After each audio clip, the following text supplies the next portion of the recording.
Welcome to another exciting edition of Marquee Backstage All Access. I'm your host, Julie Milam. As always, we're going to dive deep into the lives and music of our guests, and we'll share 5 full-length song performances, all of which were recorded at Thunder Sound Studios. Let's get started.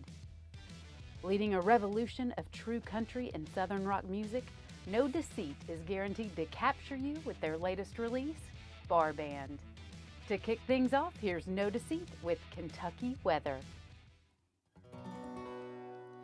First you're hot, then you're cold. Your rain and your snow. A torrential downpour followed by a warm summer breeze. Yeah, you're up, then you're down, high off the ground. A tornado warning, oh, you come down if you please. 1, 2. You change your mind like the Kentucky weather. Oh, nothing feels better to me. You're never the same. No, the weatherman ain't to blame. We're 2 cardinals of one feather. And you change your mind like Kentucky weather.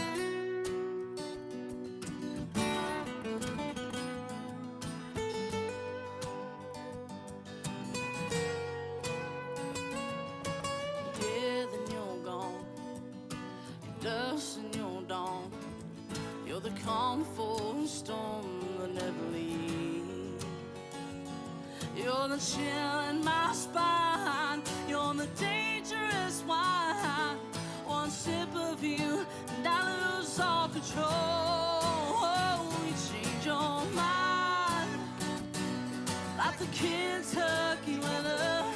Oh, nothing feels better to me. You're never the same.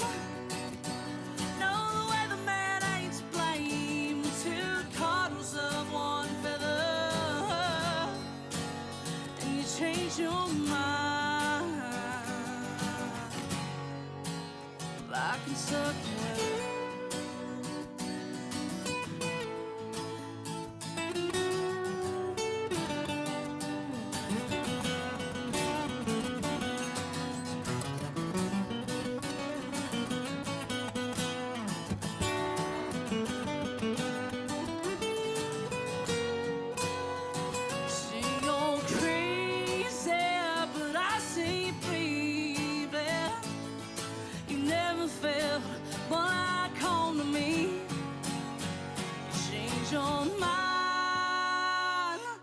The Kentucky weather, oh, nothing feels better to me.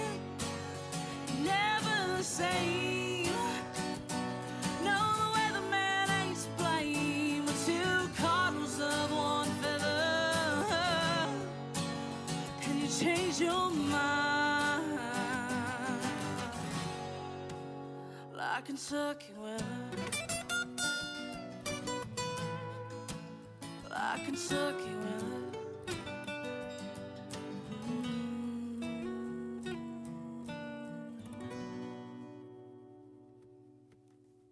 Reminiscing about the early days, listen as No Deceit shares the band's history and how far they've come. You'll also feel their love for what they do and their desire to continue bringing new music to their fans. Then get ready for a rowdy performance of their song, Smoked Myself into a Dream. So tell us how No Deceit began. It was 2011, and so it was actually none of these guys, no offense. There was a friend of mine who reached out to me and said that there's this talent show in Campbellsville. It's called the K-Country Showdown. It was this it's the biggest thing in Campbellsville pretty much.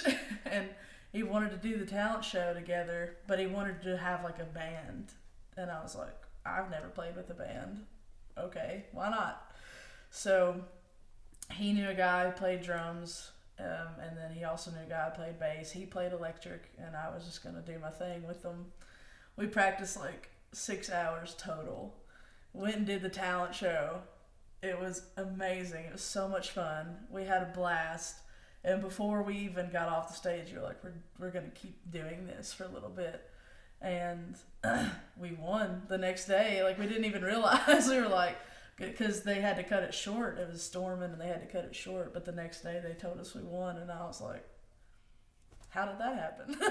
Who knew? Who knew? Your Let's first keep doing performance this. ever. Yeah, it was really cool. Well, there's no looking back from that. No. We just kept going, man. And here we are. So how did we continue to build to this fantastic group? Oh man, it's been a combination of different things and luck really over the years. The first guys who started it was Elijah Coffey, Andre Tomas, and Bryce McDaniel. And Elijah was going to school to be a preacher and different things like that. Me and Bryce decided that we wanted to move to Nashville, try our hand down there. So when I was 19, we moved there. The other guys couldn't go with us. Andre is from Brazil. He went to Campbell's University, so he just wound up in America, and he was gonna have to go back to Brazil. And Elijah couldn't come with us, so it was just me and Bryce. Bryce knew Michael, and he said, "Hey, I know this guy. He can come in, play guitar with us a couple of times on a couple different shows we were doing." Michael comes in and starts shredding, and I'm just like, wow, keep him. Keep him around. And he I think he wanted to as well. And then we had a few different bass players throughout the years. Chase Coffey came in, and he was our bass player for a while. And he went to school to be a teacher. He graduated and went to school to be a teacher, so he actually went and taught, and he couldn't really do it anymore. He kind of had a family and things like that. And then we found Eric in the process of replacing Chase.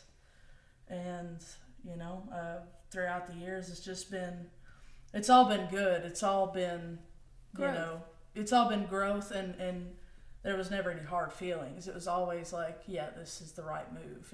It sucked at the time. It hurt to lose somebody, but at the same time, it was the right move for them. It was the right move for us. Right. And then we wound up here. So. And we picked up Jaron. Jaron, yeah. I mean, Bryce moved. He got married and he moved to Tennessee. We were up here doing our own thing. We were all kind of in the same area, and so it was hard for him to keep coming back and forth. So Bryce decided, this probably isn't for me anymore, which is fine. I mean, sometimes things just happen, but Jaron came in and picked up the drums for us. So now you have the new four, the Justice League here. We have No Deceit. Yeah. So, guys, what is your life like now that you are a part of this incredible group? Bittersweet. No, I'm just joking. It's all good. It's fine, It'll do. Yeah, we have fun, so. It's just another day. Bittersweet. Well, that's Eric.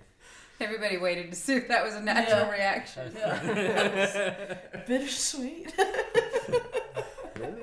Care to elaborate? I mean, obviously with, dealing with any group of people, it's going to have like its ups and downs. Like there's like high highs and there hasn't really been any low lows or anything. I mean, the worst times that we ever have like in a band is where we get off of, playing a show and, it's just like nobody was there and, we have to pack up all this equipment and drive 2 hours away, like again. It's like, and it's raining or something. Every time. I mean, that's about as worse as it gets, which, I compare that to other jobs I've had, and I'm like, well, still the best job I've ever had. So, I can deal with it. Absolutely. So. And you know what? It's part of the dues that you pay. It is. Everyone who has had success as an entertainer has done exactly what you guys are doing. Right.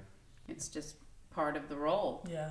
And then you get to the day where you're in your own tour bus and you're watching people load your stuff, and it's like, wow, our low lows I would are feel bad for a a little while. different. Look For a how while. far we've come. What about you, Michael? I love it. I mean, I do have a day job that I go to, and pretty much all the time at my day job, I'm thinking, how can I advance our career further so I don't have to go to this day job so I can just do the music? Because I'm like Eric. It doesn't matter how bad it is. If you think back, you're like, I didn't punch a time clock tonight, and I had a blast. Made some money, made some fans. I mean, what else could you ask for? So, to me, it's just been awesome. It's just flown by. I can't believe how many years I've been in it. Me either. 2011 was, like I said, the start of it, and that seems like yesterday. And here we are, 8 years later, almost 9 years later. Whoa. That's wild to me. And before you know it, you'll have another 8 or 9 years behind you. Yeah. I'll be pushing 40, y'all. Big stories to tell by then. Oh, yeah. Hope so. Oh, yeah. We can't wait to be a part of it. I smoke myself into a dream. Nothing was quite the way it seemed. Why the hell y'all staring at me? Smoke myself into a dream. Well, late at night around circle time, Jack and the rum had done just fine. We do anything to catch a high. Well, late at night around circle time, well, I smoked myself into a dream. Nothing was quite the way it seemed. Why the hell y'all staring at me? Smoke myself into a dream. Oh, play that guitar, boy.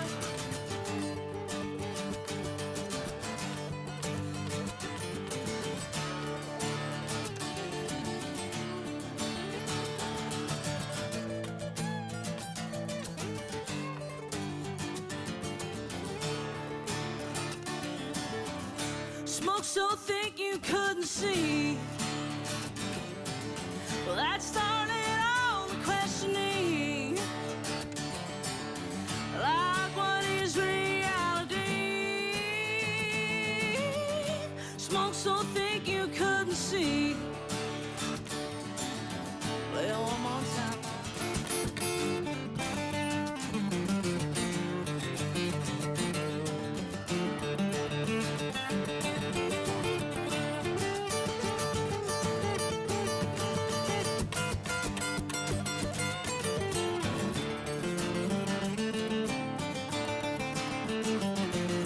One left-handed cigarette. One day it'll probably kill me dead. Now I'm living wild and free. That's how I smoke myself into a dream. Well, I smoke myself into a dream. Why the hell y'all staring at me? Smoke myself into a dream.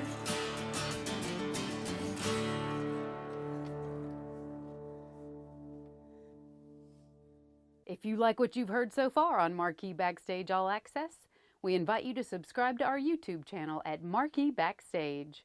There you'll find our catalog of podcasts as well as our televised episodes. Next up, lead singer and vocal powerhouse Allison Stafford tells us how it feels to be the band's primary songwriter. And before we share her most personal song to date, Allison will reveal the dynamic process that inspired Remedy, right here on Marquee Backstage All Access. So Allie, as the primary songwriter for No Deceit, what does it feel like when you share an idea for a song or some lyrics that are deeply personal to you with the rest of the band? It's scary because, it's your personal feelings and you're putting them out there, not only for your band, which, they're like my brothers, so it's a little less scary showing it to them, but for the possibility of showing it to the world eventually, it's a little frightening because you're being vulnerable, but they always usually tell me, hey, this is really great, or hey, you could work on that, but yeah, it's scary, but it's awesome too, because there's a sense of family with these guys, and I know that I can trust them, and they're not going to judge me if I send them a crazy song and they're like, what is that? They're not going to be like, oh, Allie can't write songs anymore. It's constructive criticism, but it's supportive too. Yeah, and so absolutely. they give you ideas on ways to make it better Yeah. if they don't think it's also just perfect from the beginning. Right. So give us an example of a song that was personal to you, that you really exposed some of yourself to your bandmates. Remedy is actually probably one of the more personal songs for me. It didn't start out personal. When we wrote it, we were actually at Michael's house, and we were trying to write a song, which usually those don't turn out very well. It's usually the times when you're not trying to write a song that they turn out really well. But we were trying to write a song, and Michael had this amp. It's called a Remedy. And we were just looking for some kind of inspiration. I looked over, I saw the word remedy, and I just started singing, "Doctor, doctor, please come quick." And they were like, "What is that?" And I was like, I don't know. Let's keep going with it. And we went with it. We wrote it in like 20 minutes. And I didn't realize why it was so easy for me to write that until after I started listening to it. And I was like, this is how I feel in my life, you know? I mean, there's been times where most people wouldn't know it, but there's been times where I just feel depressed, down. I mean, when you're doing something like this, you're putting yourself out there, you're chasing your dreams, and there's a lot of rejection, and there's a lot of just hopelessness sometimes. It feels like you're going nowhere.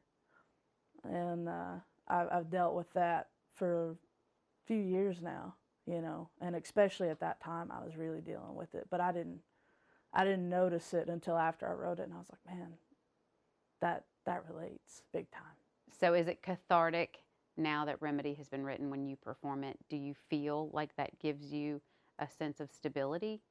Yeah, I think it does. I think that I'm messing up. No, you're fine. You can start your I answer forgot again. what I was going to say. I think it does make me feel better personally, because there are still times in my life where I feel down. I feel like, man, we're not as far as I hoped we would be. I'm 26 years old. What am I doing with my life? Why am I not, here where I thought I'd be when I was younger? And I think that sometimes that can still get me down. But listening to this song, listening to those feelings, I felt way worse back then, and things got better. And I think that listening to that reminds me that things get better. There is always a remedy to how you're feeling. And sometimes even just listening to and looking at how you were in the past can be helpful to help you feel better about where you are now. Well, and you're the perfect example of having hope. It actually brings you through. Do you not see that you are a mentor to so many other musicians that are just starting out to where you were years ago? Yeah. And when they experience these exact same feelings, you're telling them also, have hope. Yeah. There's a remedy. Yeah, that's wild to me, actually. There's been like little kids that have watched us over the years, which makes me feel really old. I feel so old. There's like kids that are like, oh, I've watched you when I was, this little, and they're like this little now, or this big now. And I'm like, but, it helps them, I think, because I know when I was that young, I had these dreams. I've had this dream since I was 3 years old, or if not younger.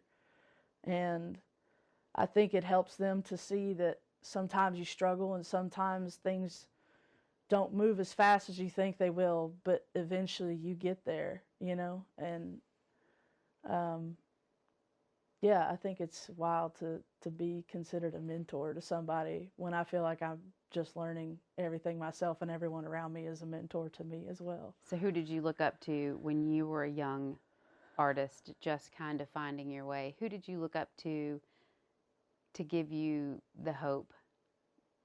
Honestly, growing up, my all-time favorite singer was Terry Clark. I mean, I was fangirl. I knew her middle name. I mean, it was weird, probably, honestly, but that was my goal, was to get to her status when I was really young.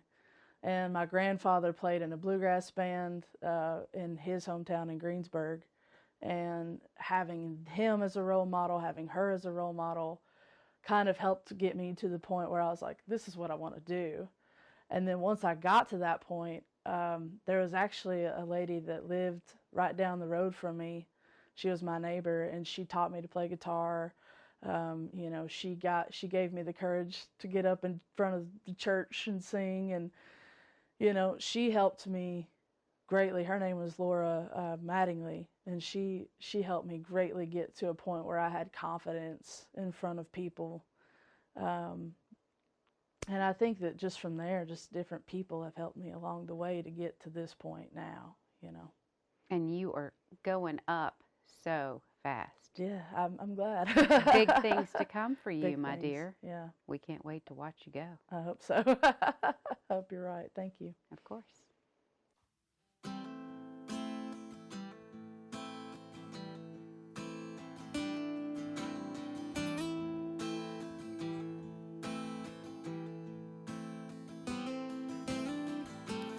Doctor, doctor, please come quick. I'm the worst kind of sick. I need a remedy. I need a remedy. Rid me of this pain. Help me remember my name. I need a remedy. I need a remedy. They say I've gone insane, an illness I can't take.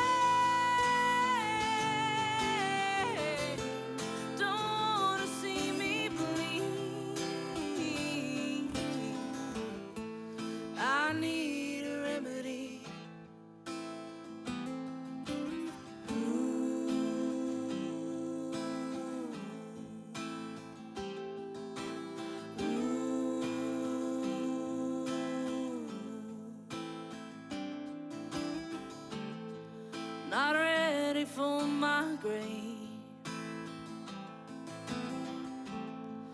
It seems I'm headed that way. I need a remedy. I need a remedy. They say I've gone insane, an illness I can't take. Don't wanna see me bleed.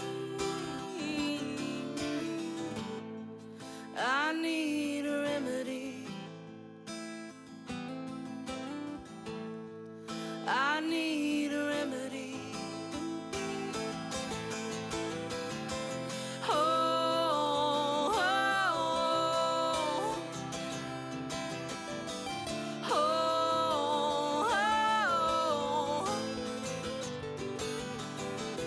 oh, oh.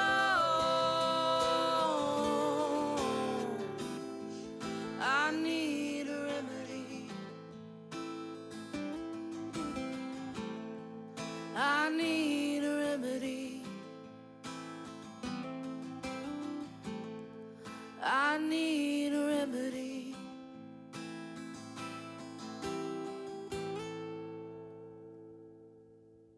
We'd like to thank Thunder Sound Studios for letting us film our show from their fully equipped analog and digital recording studio complex in Franklin, Kentucky. For more information about Thunder Sound, please visit thundersound.com or follow them on social media at Thunder Sound Studio. Next, lead guitarist Michael Bradshaw joined us to talk about the band's transition from being a cover band to performing their infectious original music. And we'll show you just what we mean when you hear their song, Burn. So, Michael, 2019 was a stellar year for No Deceit, but 2020 is going to be a whole new experience. Yes, we just finished up actually on our EP with John from Blackstone Cherry, the bass player. We have worked really hard on this, it seems like for 2.5 years now, and it's going to bring a different sound to people who've been listening to us over the years, maybe some folkiness to some of the songs. And as far as shows, we're trying to transition from that local cover band who plays everywhere in this same general area all the time to playing more diverse places throughout the region, places that feature original music only. So we're looking to make fans that support us, like they come to your shows, not just the ones that click like because they've seen you when they're on vacation. We actually want fans that will follow us, give us feedback on what we do, and hopefully that means playing more shows and touring further than we ever have. So what is it like to be on stage and to see people in the audience singing along to your original music? At that moment when you're on stage, it doesn't matter like if you work 40 hours in a factory all week, those few minutes that you're on stage and you see people singing or enjoying your music, you can't put a price on it. It makes every long drive, every night with no sleep, getting up, going to work, worth every bit. It's awesome.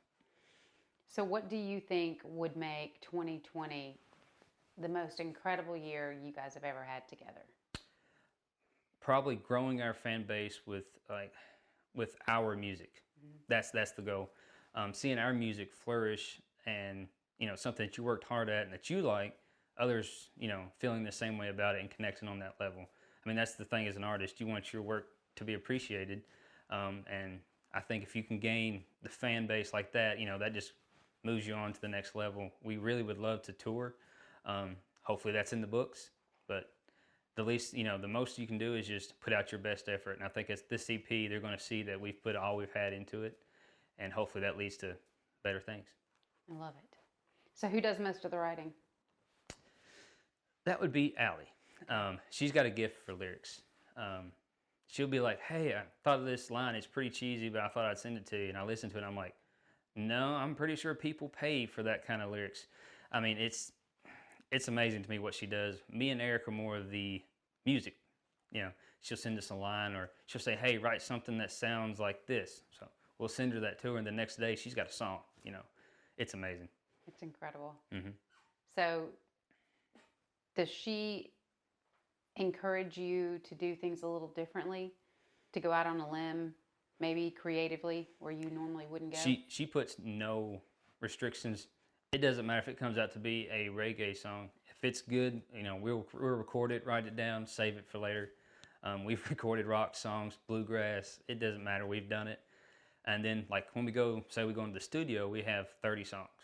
Well, you can only use 5 to 10, so we'll kind of pick the ones that are similar and fit a mold and try to make an album that's consistent.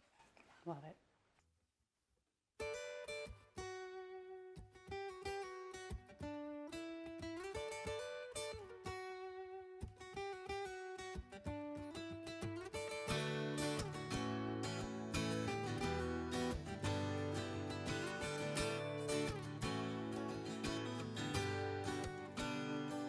I'm in the front seat, windows rolled down, 3 a.m. just cruising this town. You're right beside me, burning ashes in the night.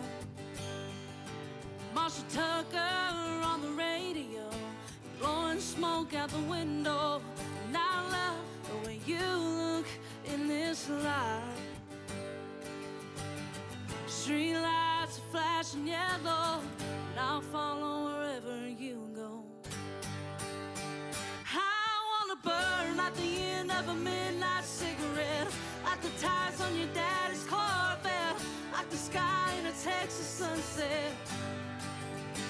I wanna fall in your arms in the middle of a cold night, feel the fire in your heart start to ignite, and watch the sparks as they turn. I wanna burn.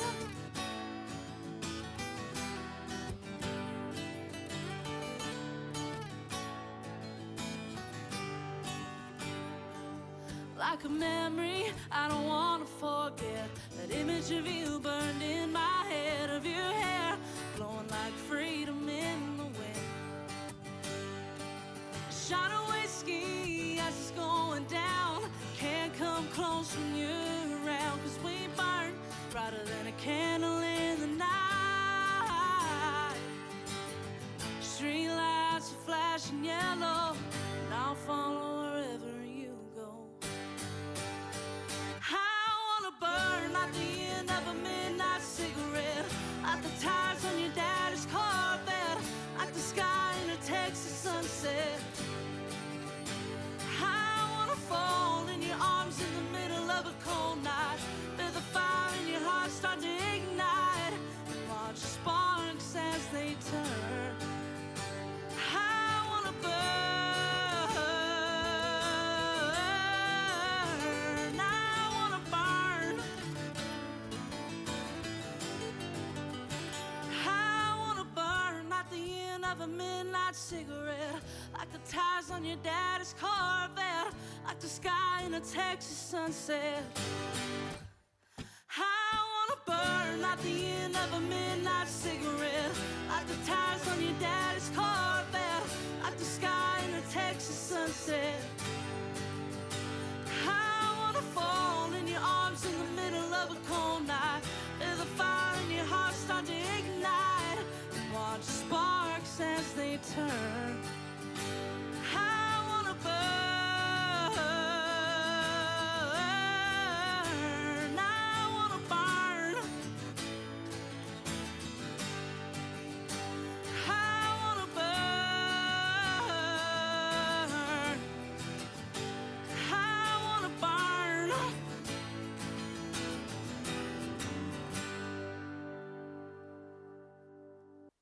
Thank you for joining us today on Marquee Backstage All Access.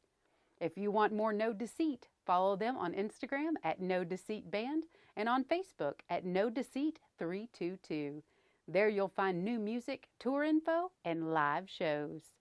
Make sure you follow us as well at Marquee Backstage for more videos, photos, and behind-the-scenes shenanigans. Tune in next week as Hoodost brings new music from their album of Water and Mercy. We'll leave you now with one last song from No Deceit titled This Is What I Was Talking About. I'm your host, Julie Milam, and I'll meet you here next week on Marquee Backstage All Access.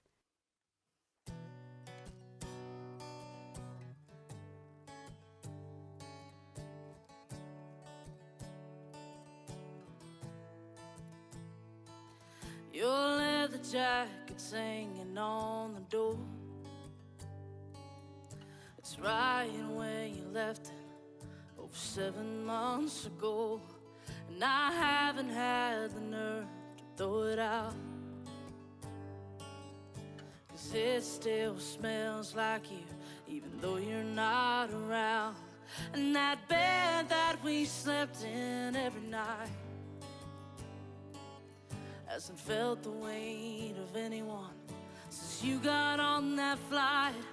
And I guess I'm trying to say I told you so, but it's not like you listen to a single line I wrote.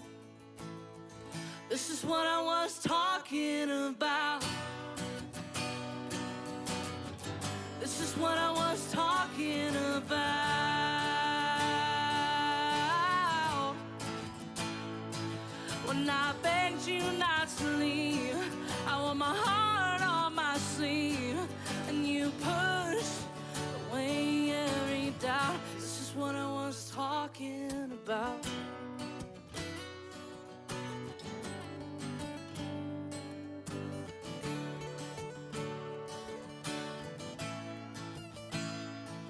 She looked at you as if you were a king.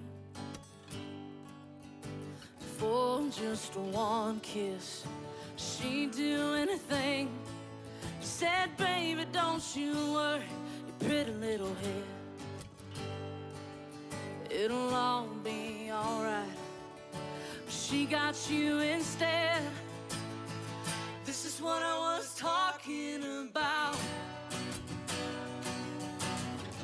This This is what I was talking about.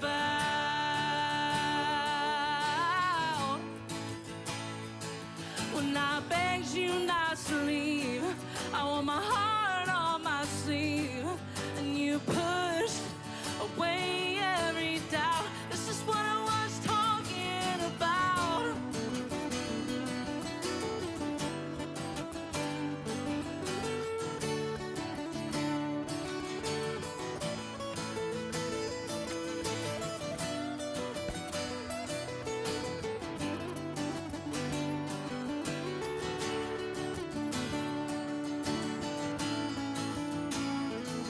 When you left me all alone, a chill cuts to the bone. All the things you swore you'd never do. And after all the bad and the good times we had, I don't think I can make it through this drought. This is what I was talking about.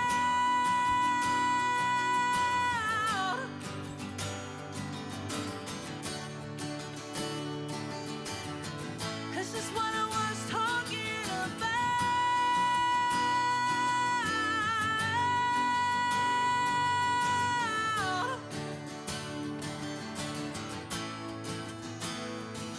When I begged you not to leave, I wore my heart on my sleeve, and you pushed away every doubt. This is what I was talking about.